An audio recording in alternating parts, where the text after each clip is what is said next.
जय श्री राधा माधव। और आज हम जानते हैं विष्णु भगवान के छठवें अवतार और श्रीमद् भागवत महापुराण के हिसाब से बात करें तो 16वें अवतार भगवान श्री परशुराम। बाबा परशुराम महादेव के परम भक्त, महादेव के सबसे बड़े भक्त की अगर हम बात करें तो भगवान परशुराम। ठीक उसी तरह जिस तरह हनुमान जी बजरंगबली प्रभु श्री राम के सबसे बड़े भक्त हैं, परम भक्त हैं, ठीक उसी तरह भगवान परशुराम महादेव के अनंत भक्त हैं, परम भक्त हैं, सबसे बड़े भक्त हैं और सबसे प्रिय भक्त भी हैं।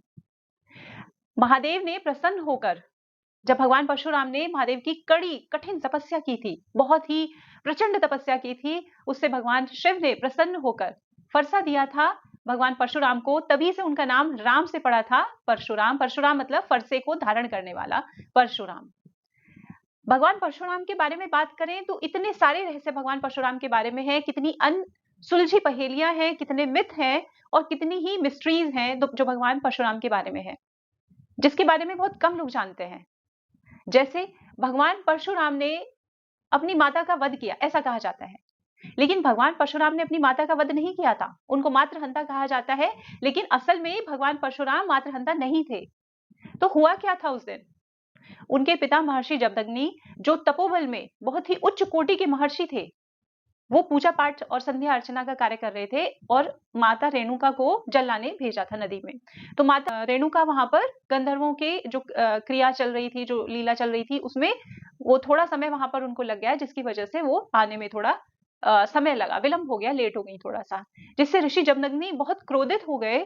और उनकी क्रोध की पराकाष्ठा ये थी कि उन्होंने अपने तीनों पुत्रों को, भगवान परशुराम तो सबसे छोटे थे, ऋषि जमदग्नि और रेणुका जी के सबसे छोटे पुत्र थे भगवान परशुराम। उनसे बड़े जो तीनों पुत्र थे उनको उन्होंने, जमदग्नि जी ने कहा, ऋषि जमदग्नि ने आदेश दिया कि माता रेणुका का वध कर दो।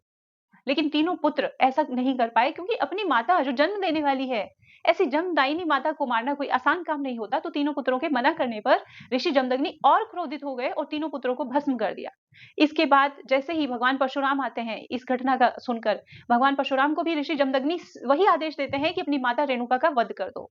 अब भगवान परशुराम तो भगवान है, विष्णु भगवान के अवतार हैं छठवें, तो भगवान परशुराम विद्वान भी है, और क्योंकि भगवान के अवतार हैं तो बुद्धिमान भी बहुत हैं, विवेकी हैं। तो वो समझ गए कि अगर उन्होंने इस समय महर्षि जमदग्नि की आज्ञा, जो उनके पिता हैं, अगर उनकी आज्ञा मानने से मना करते हैं तो महर्षि जमदग्नि उनकी माता को अगर भस्म कर देंगे तो उनको जीवित करने वाला फिर कोई नहीं है पूरे ब्रह्मांड में। तो उनकी माता का जीवन भी बचाना है, उन्हें अपनी माता के जीवन की भी चिंता है। दूसरी तरफ भगवान परशुराम सोचते हैं कि अगर मैंने ऐसा नहीं किया तो पिता जो उनके हैं महर्षि जमदग्नि, वो स्वयं भी कर सकते हैं मेरी माता का वध। तो फिर अगर उन्होंने वध कर दिया तो मेरी माता कहाँ से आएगी? और इसके उपरांत अगर वो ये वध कर देते हैं तो फिर उसके जो महर्षि जमदग्नि है उनके ऊपर पत्नी हत्या का पाप भी नहीं लगेगा। ये सब विषय ध्यान में रखते हुए भगवान परशुराम ने ये निर्णय लिया कि अभी पिता उनके जो महर्षि जमदग्नि है उनका क्रोध शांत करना बहुत जरूरी है। तो उस क्रोध को शांत करने के लिए उन्होंने अपनी माता का वध कर दिया, क्योंकि वो ये जानते थे कि महर्षि जमदग्नि का जो तपोबल है वो इतने उच्च कोटि का है, इतने उच्च स्तर का है कि वो उनकी माता रेणुका को कभी भी जीवित कर सकते हैं। और जैसे ही भगवान परशुराम ने अपने पिता की आज्ञा का पालन किया और माता रेणुका का वध कर दिया, उसी पल महर्षि जमदग्नि का गुस्सा शांत हो गया। जब वो शांत हो गए तो भगवान परशुराम से वर मांगने के लिए कहा, और वरदान में भगवान परशुराम ने क्या मांगा? अपनी माता रेणुका का जीवन और अपने तीनों भाइयों का, जो उनके बड़े भाई थे, उनका जीवन, कि उनको पुनर्जीवित कर दीजिए। अब क्योंकि वो भगवान थे तो उनको विवेक था, वो धर्म संकट की अवस्था में भी उन्होंने विवेक से काम लिया। उन्हें पता था कि सबसे पहला काम है पिता की प्रतिष्ठा को बचाना, क्योंकि अगर उनके पिता उनकी माता का वध कर देते, और पुत्रों का वध वो पहले ही कर चुके थे, और बाद में भगवान परशुराम आते, भगवान परशुराम का वो वध कर नहीं पाते, तो उनकी महर्षि जमदग्नि की प्रतिष्ठा पे प्रश्न उठता कि उन्होंने अपनी पत्नी का वध किया, उन्होंने अपने पुत्रों को भी भस्म कर दिया, और फिर उन्होंने भगवान परशुराम के साथ भी, भगवान परशुराम से वो जीत सकते नहीं थे क्योंकि भगवान परशुराम ठहरे विष्णु भगवान के अवतार। तो वहां पर अगर वो अपने पुत्र से हार जाते तो उनकी प्रतिष्ठा पर प्रश्न उठता, क्वेश्चन मार्क होता। और महर्षि जमदग्नि को इस अपयश से बचाने के लिए भगवान परशुराम के पास कोई रास्ता नहीं था सिवाय इसके कि उस पल टेम्परेली अपनी माता का वध कर दिया जाए, ताकि उनके पिता का जो गुस्सा था, जो क्रोध था, वो शांत हो जाए। उसके बाद क्या किया उन्होंने? उनको पुनर्जीवित करा दिया, अपनी माता को भी और भाइयों को भी, और साथ में अपने पिता का दिल भी जीत लिया। महर्षि जमदग्नि उनसे बहुत खुश हो गए, बहुत प्रसन्न हो गए, और उन्हें बेहद बहुत ही आशीर्वाद दिया, बेहद प्रसन्न होकर। जब भगवान परशुराम के बारे में हम थोड़ा और जानते हैं तो हमें ये पता चलता है कि भगवान परशुराम को शस्त्रों का बहुत शौक था और शस्त्र विद्या सीखने के लिए अपने पिता से बार बार प्रार्थना करते हैं। तो महर्षि जमदग्नि उनको विश्वामित्र जी के पास भेज देते हैं, महर्षि विश्वामित्र जो उनके नाना भी हैं। लेकिन भगवान परशुराम की जो क्यूरियोसिटी थी, जो उनकी इच्छा थी अस्त्रों को शस्त्रों को सीखने की, वो पूरी नहीं हो पाती, वो संतुष्ट नहीं हो पाते। इसके बाद फिर वो जाते हैं महादेव की आराधना के लिए महर्षि विश्वामित्र से आशीर्वाद लेकर, और महादेव की कठिन से कठिन तपस्या करते हैं और उनकी प्रचंड भक्ति से, उनकी तपस्या से प्रसन्न होकर महादेव प्रकट होते हैं और उनको वर मांगने के लिए कहते हैं। ऐसे ही नहीं कहा जाता कि भगवान परशुराम महादेव के सबसे प्रिय शिष्य है। भगवान परशुराम को महादेव ने जाने कितने ही अस्त्र शस्त्रों को दिया है, जिनमें से फरसा सबसे मुख्य है, जिसके बाद उनका नाम परशुराम पड़ा। फरसे के अलावा उनको पिनाक धनुष भी दिया, जिसको भगवान परशुराम ने राजा जनक को बाद में दे दिया था। और इस तरह महादेव ने कई अस्त्र शस्त्र दिए थे भगवान परशुराम को। अगर आपको ये समझना है कि भगवान परशुराम किस तरह से महादेव की भक्ति करते थे और उनकी भक्ति कितनी ऊंची थी और उनकी भक्ति कितनी धन्य थी, तो मैं आपको याद दिला देती हूँ कि जो कावड़ यात्रा चलती है, ये वो समय है जब श्रावण मास में सब जल लेकर, गंगा जल लेकर शिवलिंग पर चढ़ाते हैं। एक धार्मिक माहौल पूरे देश में होता है और हरिद्वार जाकर चढ़ाते हैं और पूरा महादेव बागपत में जो है वहां पर भी जल चढ़ाते हैं। शिवलिंग पर जल चढ़ाने की ये परंपरा जो शुरू हुई थी, ये शुरू करने वाले जो पहले कावड़ी थे, सबसे पहले कावड़ी कौन थे? सबसे पहले कावड़िया थे भगवान परशुराम। भगवान परशुराम ने ही गढ़मुक्तेश्वर से गंगा जल लेकर पुरा में स्थित महादेव मंदिर पर सबसे पहले गंगा जल अर्पित किया था।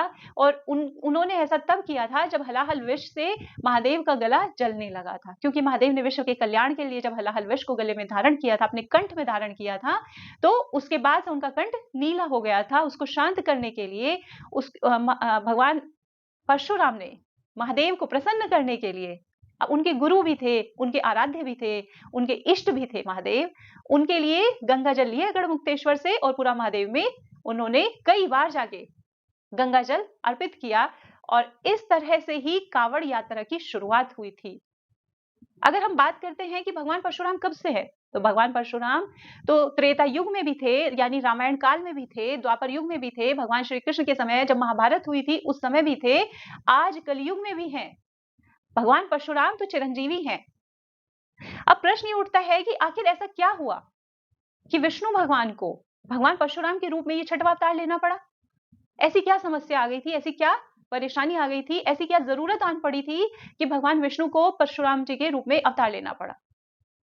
ये बात उस समय की है जिस समय बहुत सारे क्षत्रिय राजा यानी शासक अत्याचारी हो गए थे, अन्यायी हो गए थे, दुराचार कर रहे थे, अत्याचार कर रहे थे, अन्याय कर रहे थे अपनी ही प्रजा के साथ, और सिर्फ प्रजा के साथ नहीं, संतों के साथ भी, साधुओं के साथ, ऋषियों के साथ, मुनियों के साथ।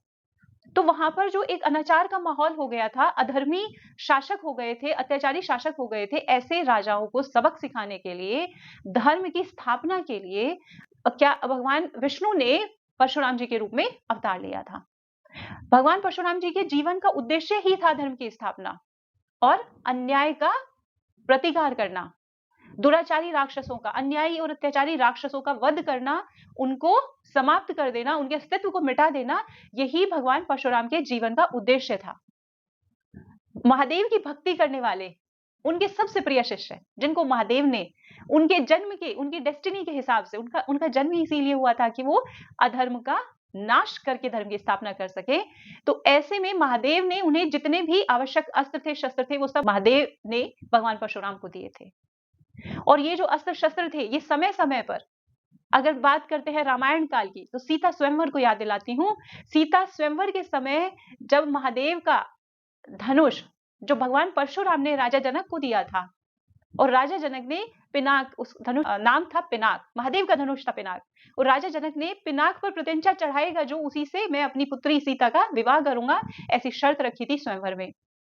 और तब भगवान श्री राम, मेरे प्रभु श्री राम वहां पर आए थे अपने गुरु और छोटे भाई के साथ। उनके गुरु विश्वामित्र, महर्षि विश्वामित्र भी साथ में थे और छोटे भाई लक्ष्मण भी थे, और उन्होंने पिनाक धनुष पर प्रत्यंचा चढ़ाई थी और उस धनुष को भंग किया था, क्योंकि उसका पर्पस, उसका उद्देश्य पूरा हो गया था। तो उस समय भी महेंद्राचल पर्वत में तपस्या करते हुए भगवान परशुराम को जब ये भान हुआ कि अब त्रेता युग में किसी ने मेरे आराध्य का, मेरे इष्ट का, मेरे भगवान का, मेरे महादेव का धनुष तोड़ दिया है, उसे भंग कर दिया है। तो वो तुरंत पहुंचे सीता स्वयंवर में और वहां पर क्या देखते हैं कि त्रेता युग की शुरुआत हो चुकी है और दूसरे राम, एक राम तो भगवान परशुराम थे और दूसरे राम प्रभु श्री राम अवतरित हो चुके हैं, उनका अवतरण हो चुका है। और जब उन्होंने देखा तो उन्हें अपने कर्तव्य का ध्यान आया और उन्होंने भगवान शिव की आराधना करके, इतने अस्त्र और शस्त्र उन्हें मिले थे, उन्होंने भगवान श्री राम को, मेरे प्रभु श्री राम को, उनका धनुष जो भगवान विष्णु का धनुष है सारंग नाम का, उस धनुष का नाम क्या है सारंग, सारंग नाम का धनुष प्रभु श्री राम को दे दिया और वहां से चले गए ये कहकर कि अब प्रभु श्री राम का समय शुरू होता है और अपनी तपस्या में और अपने तपोबल को बढ़ाने में लग गए। यही नहीं, द्वापर युग में जब भगवान श्री कृष्ण ने अवतरण लिया था, अवतार लिया था, भगवान श्री कृष्ण भगवान श्री हरि विष्णु का पूर्ण अवतार माने जाते हैं, द्वापर युग में उनका अवतरण हुआ था। उस समय भी उनको सुदर्शन चक्र देने के लिए भगवान परशुराम स्वयं आए थे। इच्छा तो भगवान श्री हरि की ही थी, क्योंकि बिना श्री हरि की इच्छा के बिना इस पूरे ब्रह्मांड में एक पत्ता नहीं हिल सकता। अगर एक पत्ता भी हिलता है, कोई क्रियाकलाप होता है, कुछ भी होता है, अच्छा होता है, बुरा होता है, कुछ भी इस पूरे ब्रह्मांड में होता है, तो वो मेरे प्रभु भगवान श्री हरि की इच्छा के बिना नहीं होता। उनकी इच्छा से ही विधि का विधान लिखा गया है, उनकी इच्छा से ही सब कुछ होता है। इस पूरे ब्रह्मांड के सारे कार्य उनकी इच्छा से चलते हैं। तो भगवान श्री हरि की इच्छा के अनुरूप ही भगवान परशुराम ने उनका सुदर्शन चक्र द्वापर युग में उन्हें दिया था। और इसके साथ ही एक बहुत ही रोचक बात यह है कि ये माना जाता है, अगर हम अपने शास्त्रों की, अपने पुराणों की बात करें, अपने धार्मिक ग्रंथों की बात करें, तो ये माना जाता है कि जो 10वां अवतार होगा और श्रीमद् भागवत महापुराण के 24 अवतारों में से जो 24वां अवतार होगा वह कल की रूप में होगा और कल की अवतार को शिक्षा देने, दीक्षा देने और कल के अवतार को अस्त्र शस्त्रों का की विद्या देने का, ज्ञान कराने, अस्त्रों शस्त्रों का ज्ञान कराने, उसकी प्रैक्टिस कराने, शस्त्रों की शिक्षा देने के लिए फिर से कौन आएगा? भगवान परशुराम फिर से आएंगे। और वो कहीं गए नहीं है, भगवान परशुराम चिरंजीवी हैं। क्यों है चिरंजीवी? क्योंकि उन्होंने महादेव को प्रसन्न किया था और मेरे महादेव ने प्रसन्न होकर भगवान परशुराम को यह आशीर्वाद दिया था कि वो चिरंजीवी है। इसी कारण से भगवान परशुराम त्रेता युग में भी थे, द्वापर युग में भी थे और कलयुग में भी हैं। और भगवान परशुराम तब तक है जब तक यह सृष्टि है, क्योंकि वो चिरंजीवी हैं। भगवान परशुराम का जन्म हुआ ही इसीलिए था कि जब जब अधर्म बढ़ेगा तब तब भगवान परशुराम आवश्यकता के अनुसार आएंगे और अधर्मियों का विनाश करेंगे और धर्म की स्थापना करेंगे। यही बेसिक पर्पस, यही मुख्य उद्देश्य है भगवान परशुराम के जीवन का है और हमेशा से रहा है। भगवान परशुराम अखंड ब्रह्मचारी थे, उन्होंने कभी विवाह नहीं किया, उन्होंने कभी परिवार का सुख नहीं भोगा, गृहस्थ आश्रम का पालन नहीं किया, जिस तरह से भगवान के दूसरे अवतारों ने, भगवान श्री कृष्ण ने, प्रभु श्री राम ने किया। तो भगवान परशुराम का तो पूरा जीवन ही विश्व कल्याण के लिए रहा है, पूरा जीवन ही धर्म की स्थापना के लिए रहा है और अत्याचारी अधर्मी लोगों के विनाश के लिए उन्होंने जन्म लिया है। वो आज भी ध्यान रखते हैं कि उनके भक्तों पर कोई आंच ना पाए, उनके भक्तों की तरफ कोई उंगली उठा के तो देखे, उनके भक्तों की तरफ कोई आंख उठा के तो देखे। उनके भक्तों का कोई बुरा नहीं कर सकता। उनके भक्तों को प्रोटेक्ट करने के लिए, अपने भक्तों की रक्षा करने के लिए भगवान परशुराम हमेशा विद्यमान रहते हैं। यही नहीं, जब कोई महादेव की पूजा करता है, महादेव की आराधना करता है, महादेव को प्रसन्न करता है, महादेव के आश्रय में रहता है, उनके चरण कमलों में अपने को स्वयं को समर्पित कर देता है, तो उससे भगवान परशुराम स्वयं ही प्रसन्न हो जाते हैं और महादेव के सभी भक्तों की रक्षा ठीक उसी तरह से करते हैं जिस तरह भगवान श्री राम के भक्तों की रक्षा बजरंग बली करते हैं। ठीक इसी तरह भगवान परशुराम की भक्ति है किसके लिए? मेरे महादेव के लिए। मेरे महादेव उनके आराध्य हैं, उनके इष्ट हैं, उनके सब कुछ हैं। और महादेव की आज्ञा से ही भगवान परशुराम ने 21 बार इस पूरी पृथ्वी को अत्याचारी शासकों से मुक्त किया। यहां पर एक भ्रम फैलाया जाता है भगवान परशुराम के बारे में कि वो क्षत्रियों के विरोधी थे, उन्होंने क्षत्रियों से विहीन कर दिया पृथ्वी को, पूरे ब्रह्मांड को, जो बिल्कुल गलत है, एक मिथ्या कथन है। ये हमारे जो धार्मिक संस्कृति है उसको डिस्टॉर्ट करा गया है, एक मिथ्या, एक भ्रामक जानकारी ये फैलाई गई है। ऐसा नहीं है, आप स्वयं देख लीजिए। भगवान परशुराम क्षत्रियों के विरोधी नहीं थे। अगर क्षत्रियों के विरोधी होते तो राजा जनक भी तो क्षत्रिय थे, अगर क्षत्रियों के विरोधी होते तो राजा दशरथ भी तो क्षत्रिय थे, वो कैसे जीवित रहे? राजा जनक को तो मिथिला की सुरक्षा के लिए स्वयं भगवान परशुराम ने महादेव का धनुष दिया था, अपने इष्ट का धनुष दिया था। तो क्या वो क्षत्रिय विरोधी थे? नहीं। भगवान परशुराम क्षत्रिय विरोधी नहीं थे, ये एक भ्रामक तथ्य है। बल्कि परशुराम बाबा सिर्फ जो अधर्मी शासक थे, जो अत्याचारी शासक थे, ऐसे शासक जो अपने प्रजा पर अत्याचार करते थे, साधु संतों को परेशान करते थे, ऐसे राजा, ऐसे शासक जो क्षत्रिय थे उस समय, उन्हीं का वध, उन्हीं का विनाश भगवान परशुराम ने अपने फरसे से किया था। और कभी किसी राज्य को ग्रहण नहीं किया, कभी किसी राज्य के राजा नहीं बने, कभी किसी तरह का मोह लोभ उन्हें अपने पाश में नहीं बांध पाया। कोई माया, कोई मोह उनके ऊपर कुछ भी असर नहीं कर पाई।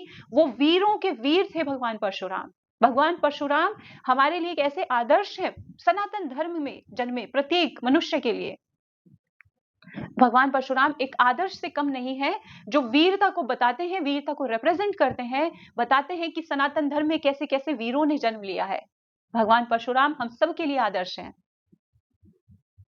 जितनी भी मिथ्या जानकारी है भगवान परशुराम के बारे में फैलाई गई है, उनमें से जैसे बात करें, एक है शिव धनुष के बारे में कि भाई वो तो क्षत्रियों के विरोधी थे भगवान परशुराम, तो नहीं थे।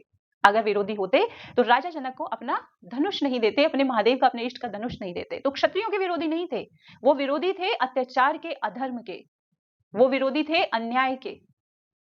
दूसरा भ्रम फैलाया जाता है भगवान परशुराम के बारे में कि वो तो मातृहंता थे, उनकी तो पूजा नहीं करनी चाहिए, घरों में उनकी मूर्तियां नहीं रखी जाएंगी। और इस तरह की भ्रामक जानकारी चारों तरफ फैलाई गई है। और हम सबसे ज्यादा न्याय करने वाले अपने सनातन धर्म में जो भगवान रहे हैं, उन्हीं भगवान पर हमने क्वेश्चन मार्क लगा दिया। कुछ लोगों को इस तरह का भ्रम फैलाया गया, कुछ लोगों ने इस तरह की भ्रामक जानकारी इधर उधर फैलाई, प्रोपेगेट की, जबकि ऐसा नहीं है। वो मातृहंता नहीं थे, लेकिन उस समय, उस परिस्थिति में उनके मनोभाव समझिए, क्या कर सकते थे बाबा परशुराम उस समय। अगर बाबा परशुराम अपने पिता जमदग्नि जी को मना कर देते माता रेणुका का वध करने से, तो महर्षि जमदग्नि खुद भी तो उनको मार सकते थे, खुद भी उनका वध कर सकते थे। वो तो तपोबल में इतने उच्च कोटि के महर्षि थे, लेकिन उन्होंने ऐसा नहीं किया। धर्म संकट की अवस्था में भी उन्होंने विवेक से काम लिया कि उनकी माता भी बच गई, उनके पिता के ऊपर की प्रतिष्ठा पर भी कोई प्रश्न नहीं आया। नहीं तो इतिहास में उनका नाम काले अक्षरों में लिखा जाता है कि चारों पुत्रों को मार दिया, कि तीनों पुत्रों को मार दिया और अपनी पत्नी को भी मार दिया। तो उन्होंने अपने पिता को इस अपयश से बचाया, उन्होंने अपनी माता को पुनर्जीवित कराया, अपने तीनों भाइयों को पुनर्जीवित कराया। ये तो देखिए कि बुद्धि और वीरता का क्या, कितना सुंदर मिश्रण था भगवान परशुराम के रूप में, हम सबके सामने एक आदर्श की तरह से। उन्होंने अपनी बुद्धिमत्ता दिखाई, अपने विवेक का प्रयोग किया और ये समझ लिया कि मौके की नजाकत यही है, मौके की, इस समय की यही समझ कहती है, यही धर्म कहता है कि पिता की आज्ञा का भी पालन हो जाए, पिता का क्रोध भी शांत हो जाए, मेरी माता भी जीवित हो जाएंगी और मेरे भाई भी जीवित हो जाएं। कुछ इस तरह का उन्होंने सॉल्यूशन, इस तरह का समाधान निकाला। तो भगवान परशुराम मातृहंता नहीं थे, उन्होंने अपनी माता का वध नहीं किया, न ही अपनी माता का वध करने का कोई कारण उनके पास था। लेकिन उस समय जिस तरह की परिस्थितियां थी, जिस तरह की सर्कमस्टांसेस थे, उनके हिसाब से उन्हें अपने पिता को अपयश से भी बचाना था, ताकि इतिहास उन्हें उनके तपोबल को भूल जाए, ऐसा ना हो जाए और महर्षि जमदग्नि को एक पत्नी की हत्या करने वाले के रूप में याद रखे, कि पुत्रों की हत्या करने वाले के रूप में याद रखे। ये सब इस तरह की चीजों को ध्यान में रखते हुए, इन परिस्थितियों की संगीनता को ध्यान में रखते हुए भगवान परशुराम ने निर्णय लिया कि धर्म क्या कहता है कि पिता की भी आज्ञा का पालन हो जाए और मेरा पूरा परिवार भी सुरक्षित रहे।